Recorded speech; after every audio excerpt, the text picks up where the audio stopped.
You're right. Good morning. I'm not been sick. Um, I was sick yesterday, but I feel better. But yeah, I might be a little bit off. Mm, look at this. There we go. Um, and also I have to get this out first. Having like school just started for our oldest, and she has a lot of emotions related to that. And then we have our soon to be 4 year old, which is kind of trying to understand what the adrenaline means. It kind of hit me this morning that, like, from nature, we have this thing called adrenaline that just fills up immediately if someone screams, right? You're immediately, is there any danger? Does it mean I need to, like, flight or fight kind of thing? Um, and our daughter, she, with everything going on, she just has these intense emotional eruptions that just puts you in this fight or flight mode. And I'm a grown up. I i understand what's happening, but I still get that insane adrenaline rush. And sometimes I'm not able to, like, just leave it as is. I have to, like, yeah, sometimes I don't blow up myself, but I'm like, now you have to control your emotions kind of reaction, which is unfair, of course, but I'm just human, a human as well. uh, but my point is that our 3-year-old, he also goes into fight or flight, but nobody's fleeing, right? What we do is we put all our attention on our daughter, and he's like, okay, no one's fleeing, who am I fighting? And then he just goes at her, hitting and throwing stuff, and then we get upset with him, but he doesn't know what he's doing. Like, this is just wired into him, and it's very confusing. I won't say it's like it was easier when we lived in caves and people were screaming when lions came around, uh, but it wasn't as confusing. Let's put it that way. It was less confusing. Like, our bodies and like all this adrenaline stuff, it was more in tune with what was happening in the real world as opposed to now. Anyways, okay, that's out. Let's see. So there are two changes I made to Impact. One of them is, let's go here, which is a really good thing. Is that, okay? We can see it here. So when the stores receive props from React, I've already made a change to make those props a signal, but I exposed the raw signal on the props. So you would actually get, like, the props function. So you would need to, like, call it, and you could actually change it. But that doesn't make any sense because this is a signal that's coming from React, much like a signal is coming from a store. You shouldn't change it. So when a signal is exposed from a store, a component shouldn't change that signal directly. And the same is for when React sends a prop into a store, the store shouldn't change the prop signal. So what happens now is that it does the same thing. The props are actually getters that extracts the value from the underlying signal. So whenever you point to props dot whatever prop, you will get the latest value uh, of that prop, but it's also observable. So if you combine it with, like, derived or effect, or as I do here, I actually just return it as a getter from the store. That will be observed, and it will, like, any changes to that value will be cause whatever is observing to update. And it's very interesting, like, that. Let's see here. So let's say we have the, okay, let's just use this actually. So let's imagine we have a global store, we have the app, and as part of the app, we're kind of passing in, the user DTO here. So let's see, let's put it there, or in between here. So this app is responsible for mounting the app store. And when it's doing that, it's passing in a user as a prop. And this user is something that's coming from a session in the global store. And whenever the user changes, maybe it changes its email or whatever, it will create like there will be a new user DTO with like the same ID and everything, but with new information about the user. And that will be available inside the store as well. But in the store, you just say props.user. And under the hood, the props object is actually get user. And it returns props, prop signals, and then dot user. It's kind of like this. So whenever you access props.user, you're actually running this getter that unwraps the user value from the signal. And then internally in the provider, this signal is being updated whenever React reconciles and there's a new value. And it makes a lot of sense conceptually. The thing, it doesn't worry me, but I wonder how natural it will be that you just think about these props keys to be something that is observable. So if I were to like destructure or just create a variable of the initial count here, it would just grab the current value, but I'm not in an observable scope when I define the store. So if I, for example, with a user, I wouldn't be able to say const user equals props.user and then just return the user. I think it will be natural, but it's kind of hard to say. So technically and conceptually, I think it makes a lot of sense, but I'm not sure if it's perfectly intuitive. I would imagine like Solid having the same like intuitiveness challenge with this, because I wonder how they do it actually. Solid.js props.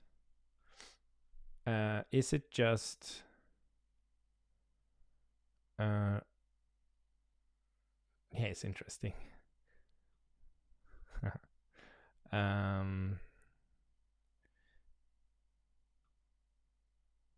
Yeah, exactly.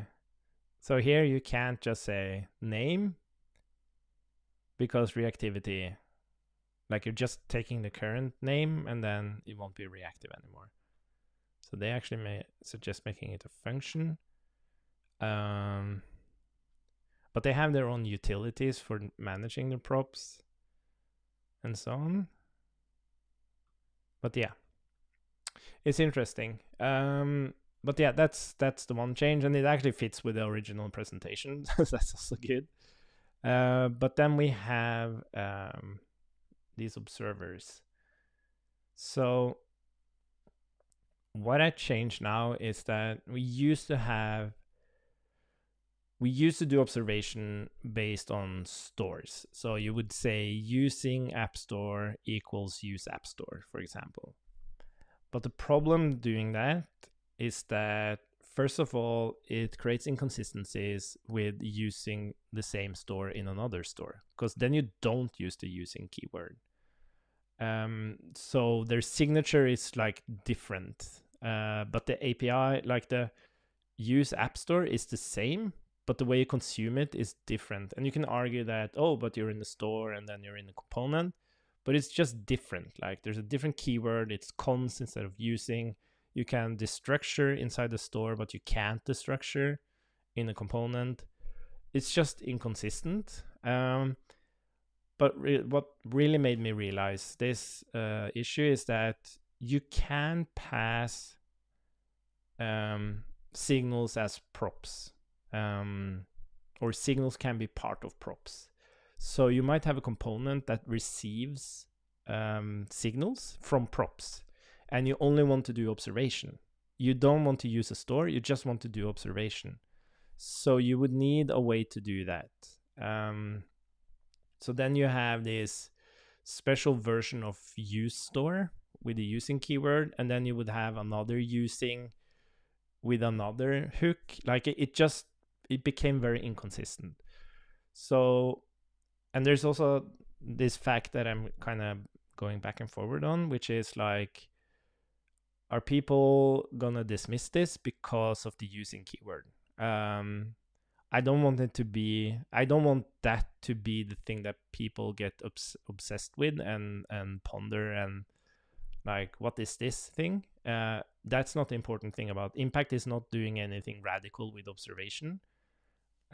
It's really the nested stores that's the important thing to get away from this. So I decided to have an observer. So if you're used to that pattern, which is very, very common, you can do that. And that means that you use the store as normal, both in stores and in components. Observation is something else than consuming a store, because signals doesn't only come from stores, it can also come from component props. And then we also have this observer component.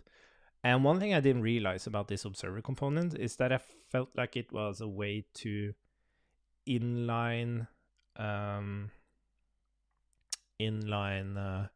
like a component. So you would like do JSX here, but it's not necessarily that. It could be maybe you have like some kind of complex table component, and what you can do is that on the what's it called, cells of the table that has some value that updates a lot, you can just put observer around it and return the value.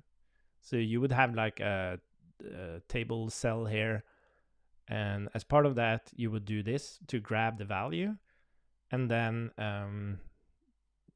do whatever. The point is that you isolate the observation to around the value where it's used in the UI, as opposed to making the whole component an observer. And that is very valuable for, as I say here, complicated UIs and signals that update often. But you could like create JSX here if you wanted to do that. It's just like a React node that you need to return, and a React node can be a string, it can be a number, or it can be like JSX. But then I do still have use observer with the using keyword, and I'm stating that a modern pattern to make components observe. With a new JavaScript feature, you can observe components without affecting how they are defined. And then it's really up to the team to decide what they want to do. Do they want to stick with this old way of doing it, or do they want to, or do they see the benefit of doing this? Personally, I like to do this. But yeah, that's totally up to the team. So that's the reasoning behind that. And I'm happy about that. I also make sure here in the store, the use store function consumes a store. It can be used inside components and other stores. In this example, we use the observer higher order component to enable observation in the component, but your team can decide which observers you want to use in your application. Excuse me. Yes. So that's that. I see that it hasn't yet gotten the latest version. Let's see, I'm just gonna check Impact React 1.12. Oh, didn't I publish it? Where are you? Let's see. Impact is typical if I didn't do that. Git pull. I thought I updated. Let's see. Docs, WheatPress.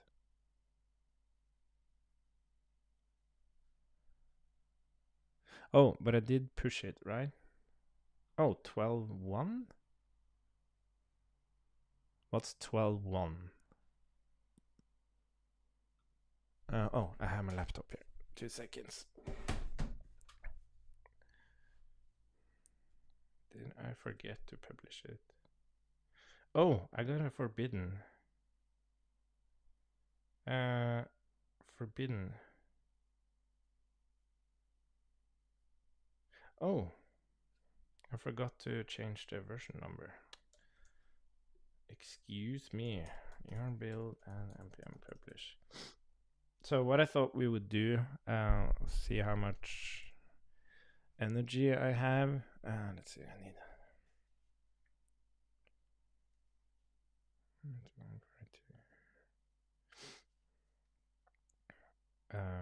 We're gonna update and merge the family app. And then, let's see, 183.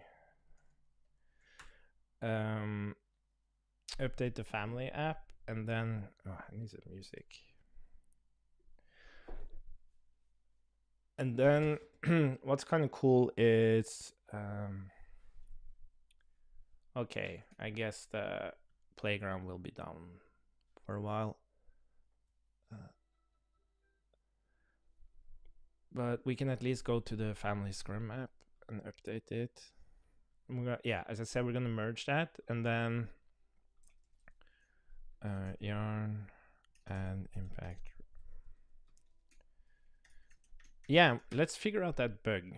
But the thing I wanted to say is Danilo, colleague at Code Sandbox, we had this stream where we talked about the debugger, and he got excited, so he started actually working on this.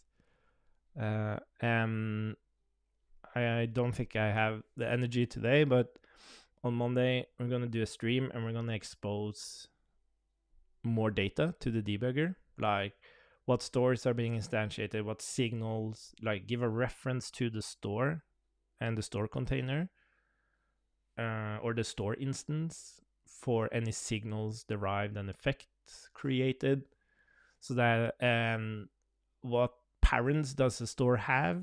So a store has a parent store, and that means we can build like a very similar UI as the React debugger, where you just have your stores nested, and you can click them and you can see what signals they have, and so on and so on. So that's going to be awesome. But now I think we're going to have quite a bit of errors.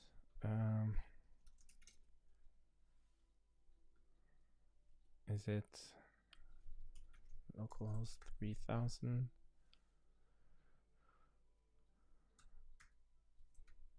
Yeah. So let's see here. Let's just search for all the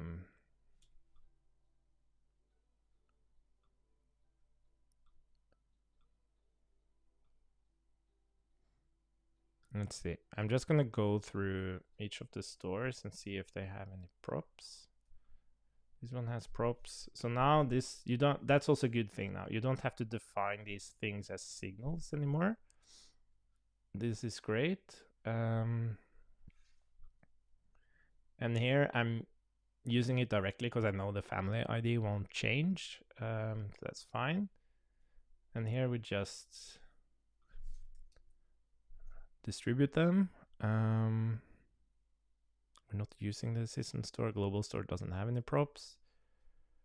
But we're gonna figure out why. Let's see, edit dinner. Like so.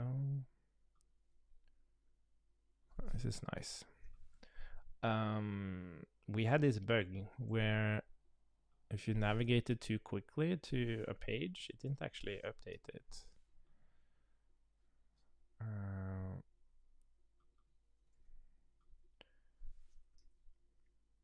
Let's see.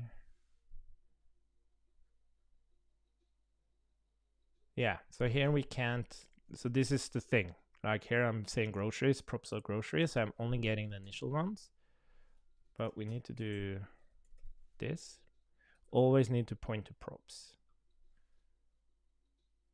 Oh, and this is also interesting because here I'm adding a grocery and I want, so this is another part of it. It's like props are considered read only.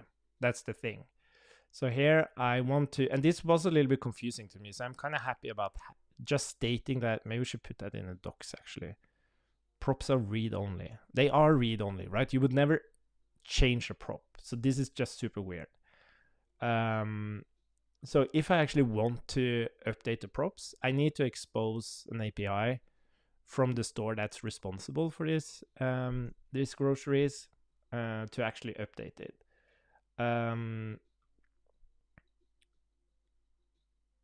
And the thing is, like, Firebase is really fast, but it isn't instant. There is some, like, it does have optimistic updates, but it's not like immediate. So I do want to be able to update the groceries in the, do I even use it here? Yeah, App Store. So here we have groceries, and the question is, how do we want to do that? Do we want to, there's two ways we can do it. We can do like a setter. I can say set groceries, or I can have an explicit method to do it, like update groceries. And this is a thing where I've previously like been a little bit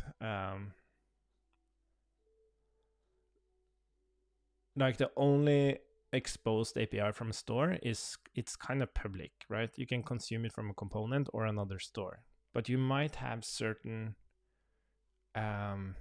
things that only stores should be able to do.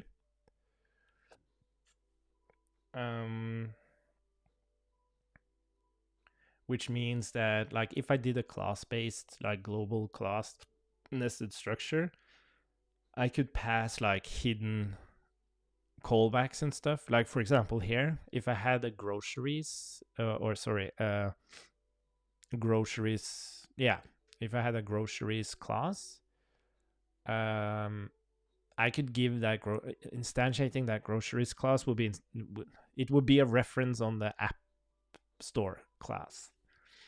So the app store class would instantiate the groceries class. And then I can pass it some constructor stuff, like callbacks and things like that, that only the grocery store could call. But now that's not possible. Now there's only a public API. And that's very interesting, because I don't want the components to be able to update groceries. But I do want this nested grocery store to be able to do that. And I find that quite interesting. You know, I have to blow my nose 2 seconds.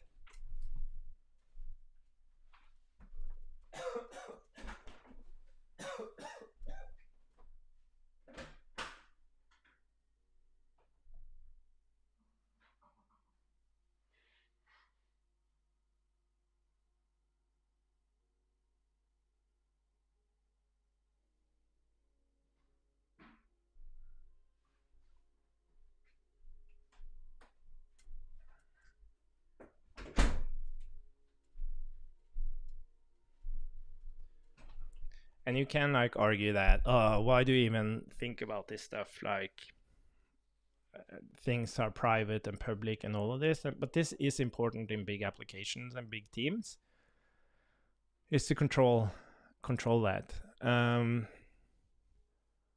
Or it's things just diverge. Suddenly some engineer coming in starts changing something from a component, and then you don't understand where that change is coming from, because the other engineer expected those changes to happen only like in the state management layer. and so on. And this makes me think like, and this is because of the decoupledness of the stores. So it has this decoupledness has given it the ability to use React for like asynchronous state resolvement and all of this. But this decoupledness has also made it impossible to have like a back channel between the stores. And then you can say, well, you could do something like you could give the store containers. So the store containers is kind of like this thing that knows what the parent is. So there could be like a hook, sorry, not a hook, but like just like cleanup. It could do like, you could emit an event on the store container, and that event would bubble up the store container and be caught by a parent store, and then be handled there. Like, I think that's the way you would do it if you wanted like to have a back channel between the stores. So in this case, where is it? Where's the thing we were looking at? Yeah, grocery store. So here we wanted to immediately change the groceries. And what we would do here is like emit like an event of update groceries.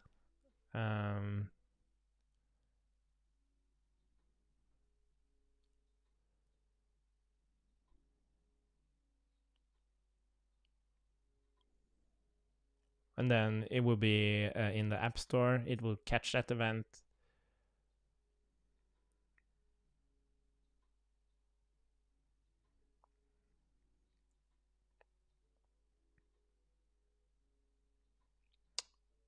And you can even do like, what's it called? RPC. So you could actually call it as a function. But it would be event-based under the hood.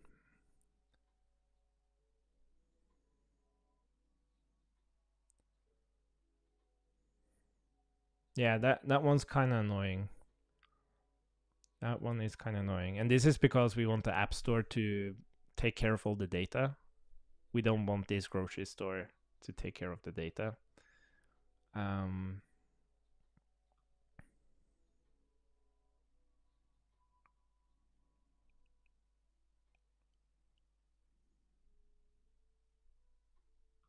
Yeah, well, another aspect of this would be we could say that we want to take control of the groceries array.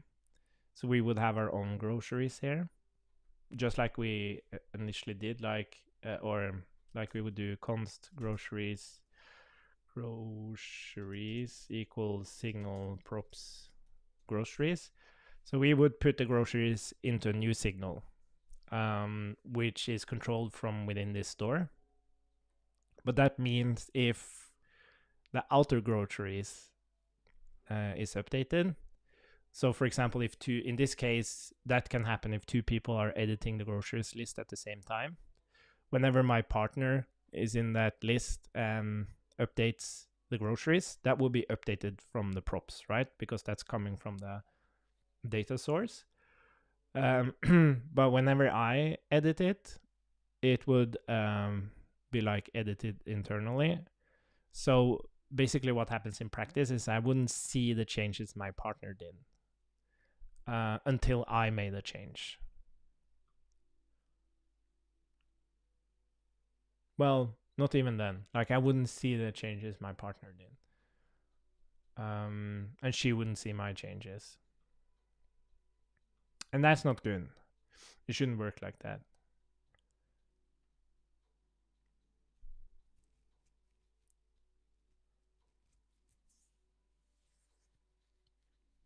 So then what you can do is like, if we were to not do anything new here, we could do like effect. And then we could say groceries props groceries. So basically, whenever the external groceries change, we update these groceries. But I don't think that's good either, because then we have this optimistic change that happens here, and then quite immediately there's a change in the actual data source coming from Firebase that will update with a new array again. So you get like this double render thing, which doesn't really make sense. Yeah, this is an interesting one.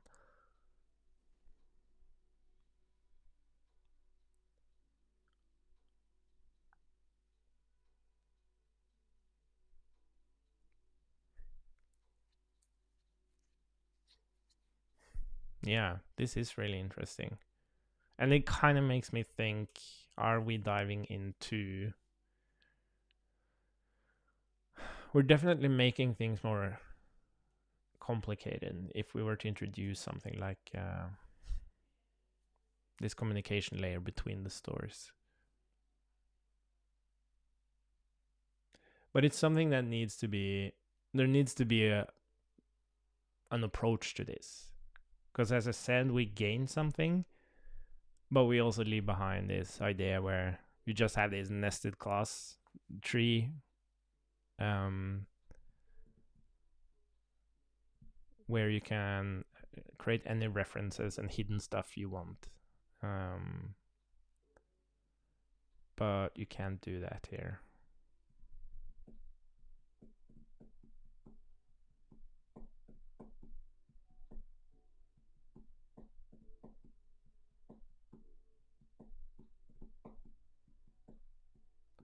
And then you could do like, you could have like patterns for this.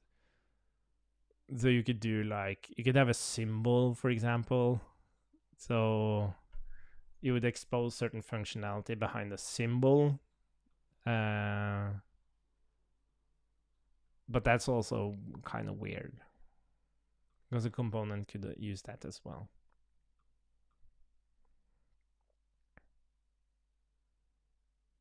Yeah, I have to think about this one. This is definitely something we have to document.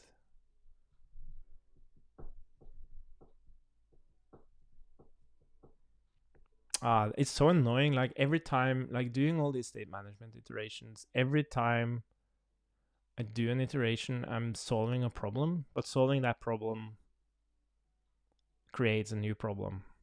And this is a perfect example of that.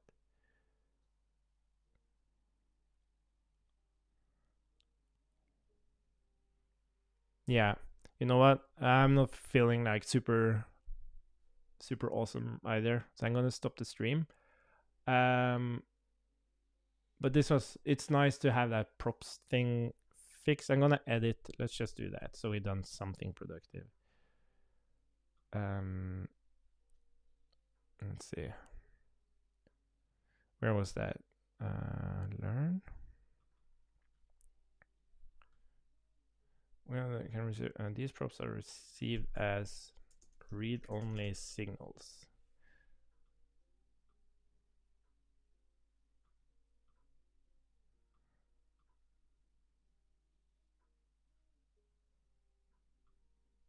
Yeah, just want to put that in there.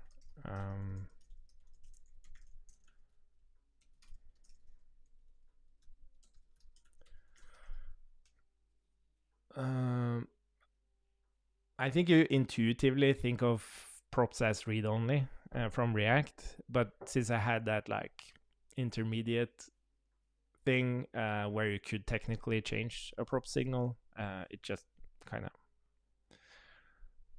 Yeah, I don't think people think about it. Anyways, that's it for now. Yeah, I need to reflect on this back channel between stores. Like, how does a store communicate with a parent store without being forced to use its public API? Yeah, okay, bye.